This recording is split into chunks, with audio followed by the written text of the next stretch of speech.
Баршаңызға сәлем достар. Бүгін сіздермен Айжан.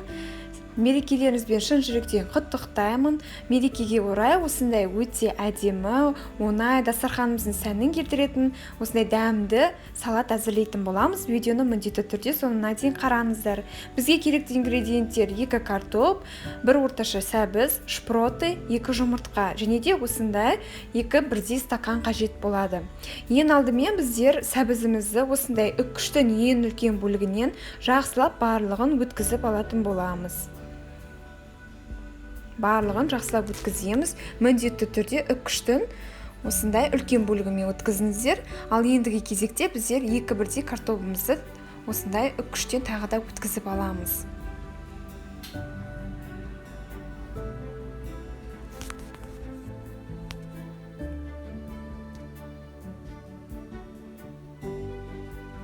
Ал ендігі кезекте біздер жұмыртқамызды осындай үккіштің кішкентай бөлігіне өткіземіз.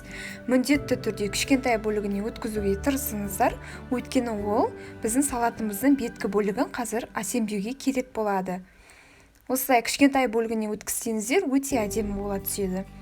Жұмыртқаның сарысы мен ағын ажыратудың қажеті жоқ, барлығын бірдей өткізе беріңіздер.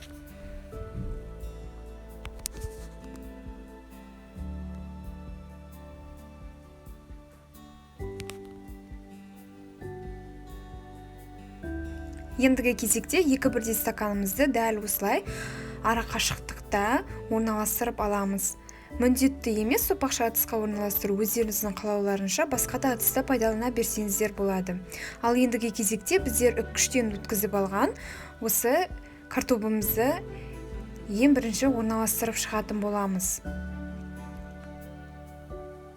Өздеріңіз еріктеріңізге байланысты вилкамен, я болмаса лопаткамен орналастырсаңыздар да болады. Мінекей осылай 8 цифрын әрлеп, осылай жақсылап барлығын орналастырып аламыз.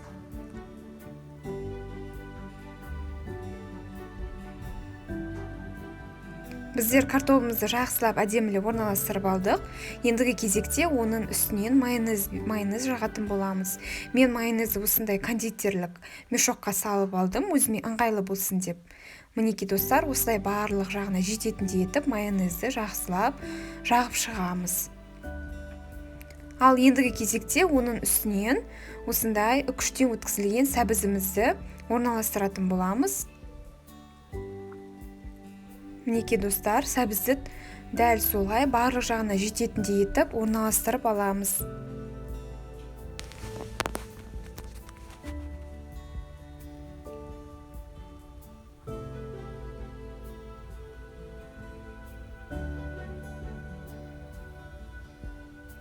Достар, бізді барлық сәбізімізді осылай орналастырып шықтық.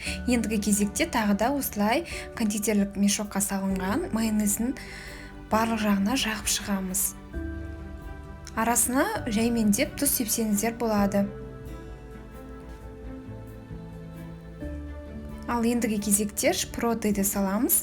Сіздерге мана айта кеткенде, шпротыйдың орнына басқа да балық түрлерін, я болмаса тауықтың етін пайдалансаңыздар болады. Біздер осындай шпротыйды жақсы көргендіктен осыны пайдаланып жасадым. Сіздер өздеріңіздің қалауларынша әртүрлі балық өнімдерін қолдана берсеңіздер болады. Олай да өте дәмді болып шығады.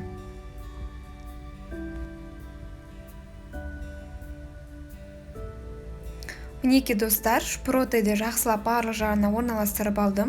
Мен одан кейін майонез жақпадым, өйткені шпроты майлы болғандықтан өзі майонез жақпадым.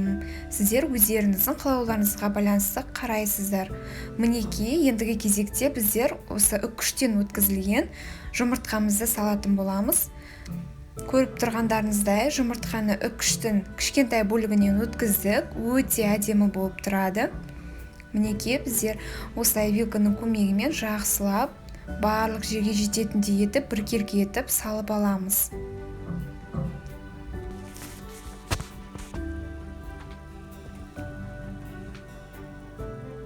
Мінекей достар, бізде барлық жұмыртқамызды орналастырып алдық. Ендігі кезекте бізді салатымызды құлатып алмай, абайлап, осы 2 стаканда ақырындап алатын боламыз. Мінекей, сонда бізде 8 деген сан шығады. Өздеріңіз көріп тұрғандарыңыздай осындай әдемі салат пайда болды. Ендігі кезекте біздер оны өзіміздің шамамыз келгенше әрлейтін боламыз.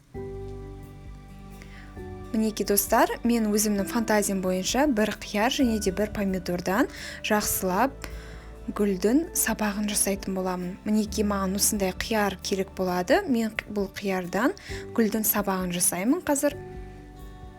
Сіздер өздеріңіздің қалауларыңыз бойынша басқа да фантазиямен әрлесеңіздер болады. Ал ендігі кезекте маған осы помидордың қабығы керек болады. Яғни қабығын жақсылап барлық жерін сылып алатын боламын. Одан мен роза гүлдерін жасайтын боламын.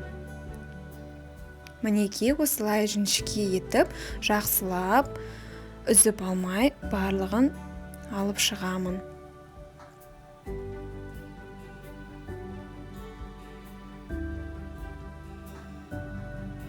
Мінекей менде осындай ұзынша помидордың қабықтары пайда болды. Ендігі кезекте мен оны осылай видеода көрсетілгенде жақсылап орап аламын. Сол кезде менде розочка гүлі пайда болады.